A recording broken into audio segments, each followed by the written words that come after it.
மக்களே வணக்கம். நான் உங்கள் கோடங்கி. ஆக்சுவலாக இன்னைக்கு என்ன டேட்டு? இந்த நாள் 25. இந்த 25ஆம் தேதி காலையிலேருந்து இப்போது வரைக்கும் தமிழ்நாட்டில் நடந்த பல்வேறு சம்பவங்களில் மிக குறிப்பாக காதலிக்க மறுத்த பெண்ணுடைய வீட்டில் பெட்ரோல் குண்டு வீசிய காதலன், அப்புறம் தூத்துக்குடி துறைமுகத்தில் கூட்டு பாலியல் வல்லுணர்வுக்கு ஆளாக்கப்பட்ட பெண் தொடர்பாக கொடுத்த புகாரில் 3 பேர் கைது பண்ணியிருக்காங்க போலீஸ்.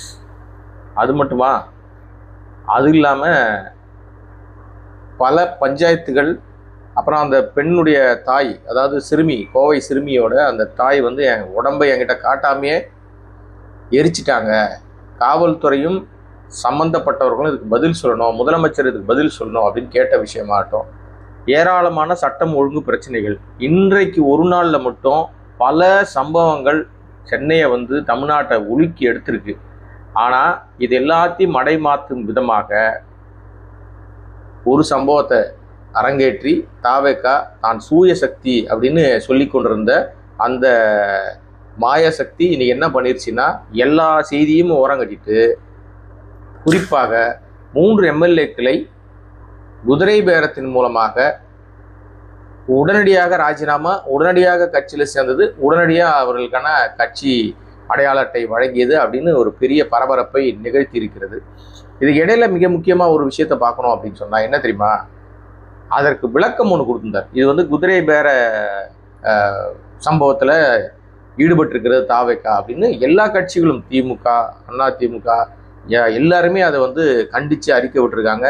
இவர்கள் கூட்டணியில் இருக்கிற நம்ம விசிகா கூட எஸ்எஸ் பாலாஜி அறிக்கை விட்டுருக்காரு, இது ஒரு நல்ல நடவடிக்கை இல்லை, நீங்கள் பண்ணுறது ரொம்ப தப்பு அப்படின்னு சொல்லி அறிக்கை விட்டாலும் அதற்கு பெரும் விளக்கம் கொடுப்பதாக அந்த 3 பேரை கட்சியில் சேர்த்துட்ட பிறகு ஒரு விளக்கம் கொடுத்தார். யாருன்னா நம்ம ஆதவ், அமைச்சர் ஆதவ் ஒரு விளக்கம் ஒன்று கொடுக்குறாரு. என்ன விளக்கம் கொடுக்குறாருன்னா, குதிரை பேரம் அப்படின்றது அவருக்கு என்னன்னு தெரியல. ஃபர்ஸ்ட், குதிரை பேரம்ன்றது ஆட்சியை தக்க வைத்துக் கொள்வதற்காக நடத்தப்படுகிற, எம்எல்ஏக்களை தன் வசம் இழுப்பதற்காக நடத்தப்படுகிற பேரம்.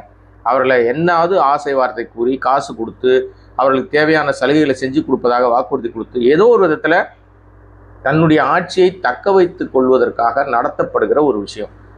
ஆனால் இதை மடை மாற்றும் விதமாக குதிரை பேரத்தை மடை மாத்துறேன்னு சொல்லிட்டு ரொம்ப அறிவுஜீவியாக நம்ம ஆதவ் ஒரு விஷயத்த சொல்லியிருக்காரு. என்ன சொன்னார் தெரியுமா, ஓபிஎஸ் போய் எம்எல்ஏ பதவியை ராஜினாமா பண்ணிட்டு போய் திமுகவில் சேர்ந்தார்ல, அப்போ குதிரை பேரம் நடக்கலையான்னார்.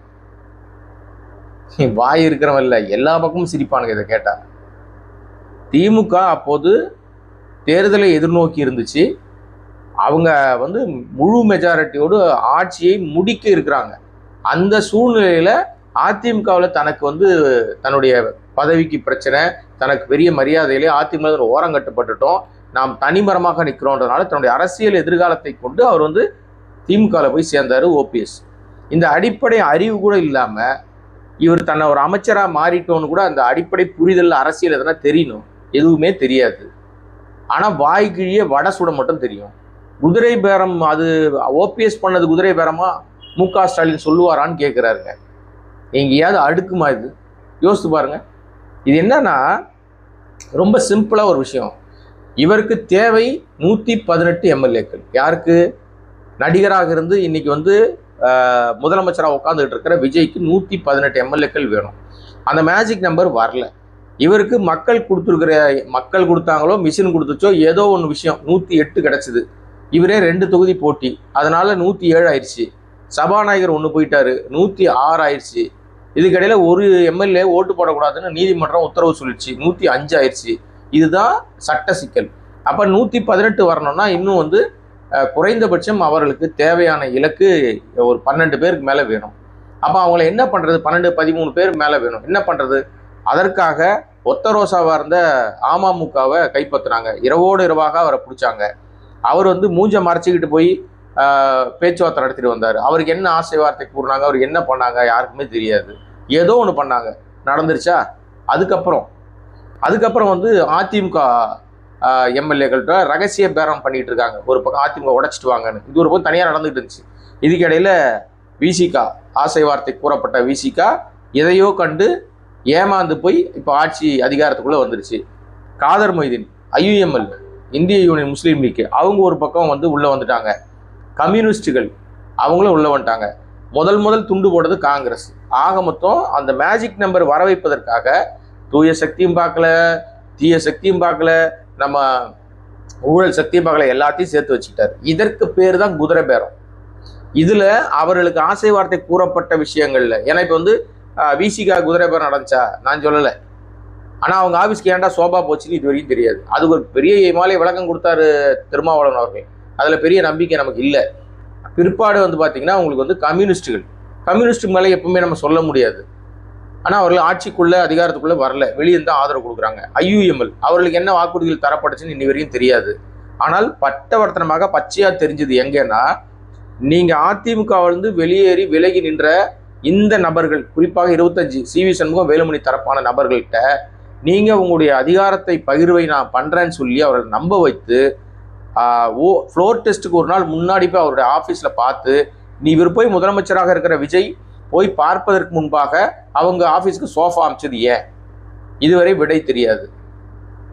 இந்த நடவடிக்கைக்கு பிறகு மறுநாள் ஃப்ளோர் டெஸ்ட்ல 25 MLAக்கள் விஜய்க்கு ஆதரவாக ஓட்டு போடுறாங்க. இதுக்கு பேர் தான் குதிரை பேரம். ஒரு ஆதாயத்தை எதிர்பார்த்து, ஒரு சலுகையை எதிர்பார்த்து, நமக்கு ஒரு நன்மை கிடைக்கும். இந்த நன்மையெல்லாம் யாருக்கு கிடைச்சது? விஜய்க்கு 25 MLAக்கள் ஓட்டு போட்டாங்களா இல்லையா? அப்போ அந்த ஆதாயத்தை எதிர்பார்த்தா நாங்கள் போயிருக்காரு. இதுதான் குதிரை பேரம். நீங்கள் கட்சி மாறுறதுன்றது வந்து இயல்புங்க. ஒரு கட்சியில் இருக்கும்போது மாறுறாங்கன்னா அவங்களுக்கு ஆதாயம் இருந்தால் மாறுவது சந்தேகத்துக்கிடமாக பார்க்கப்படும். ஏன்னா இப்போ அதே திமுக மெஜாரிட்டியில் இல்லை, அவங்க மைனாரிட்டியாக இருக்கிறாங்க.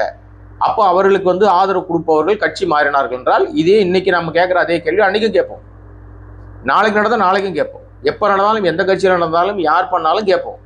அதுக்கு பேர் தான் குதிரை பேரம். உங்களுடைய தேவைக்காக, உங்கள் ஆட்சியை தக்க வைத்துக் கொள்வதற்காக நீங்க செஞ்ச விஷயத்தை எதிர்கேள்வி கேட்டா மடை மாத்துறாங்க பாருங்க. இது எப்படி தெரியுமா? ஒரு கேள்வி கேட்டீங்கன்னா பதில் வராது. தாவேக்கா இந்த அறிவு ஜீவிகளுக்கு, இந்த மங்குடிகளுக்கு வரவே வராது. ஆனா இவங்க என்ன பண்ணுவாங்கன்னா, அதை விட அசர்ற மாதிரி இன்னொரு கேள்வியை போட்டு மடக்குவாங்க. எங்களுடைய MLAக்கள், எங்களுடைய அமைச்சர்கள் எல்லாரும் தனியார் ஆஸ்பத்திரியில் போக மாட்டாங்க, இனிமேல் அரசாங்க ஆஸ்பத்திரியில் தான் நாங்கள் சிகிச்சை எடுப்போம்னு அருண்ராஜ் சொல்லி, அந்த ஈரம் கூட காயலை, அவர் பேசின பேச்சினுடைய ஈரம். அதுக்குள்ள செங்கோட்டையன் அவர்கள் உடல்நலக்குறைவு, நல்ல மனுஷன், அவர் ஏதோ நார்மலாகி வந்துட்டாரு, அவர் போய் தனியார் ஆஸ்பத்திரியில் படுத்துக்கிட்டார். ஏன் போய் கவர்மெண்ட் ஹாஸ்பிட்டலில் படுக்க வேண்டியதானே? கேட்டால் என்னுடைய உறவினர் ஆஸ்பத்திரி 1 பைசா செலவு இல்லாமல் ட்ரீட்மெண்ட் பண்ணாங்கன்னு ஒரு விளக்கம் வேற கொடுக்குறாரு வந்து.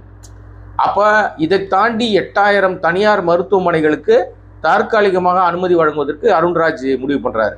அது மிகப்பெரிய மோசடி. அரசு மருத்துவமனை தரம் உயர்த்துற வேலையை தான் செய்யணும். ஆனால் அதை எல்லாத்தையும் நாசம் பண்ணிட்டு தனியார்களுக்கு வாரை வார்த்தால் தமிழ்நாடு நாசமாக தான் போகும். அப்போ இதெல்லாம் செஞ்சுக்கிட்டு இருக்கிறதுனால தான் ஆட்சியை தக்க வச்சுக்கணும். நம்ம தெரிஞ்சோ தெரியாமலோ உள்ள வந்துட்டோம், அதிகாரம் நம்ம கையில் வந்துருச்சு. அதனால நாம் அந்த அதிகாரத்தை நாம் பயன்படுத்திடணும், இதுக்குள்ளே நம்முடைய எல்லாத்தையும் செட் பண்ணிடணும் அப்படின்னு முயற்சி எடுக்கிறார்கள் தாவேக்காவை சேர்ந்தவர்கள்.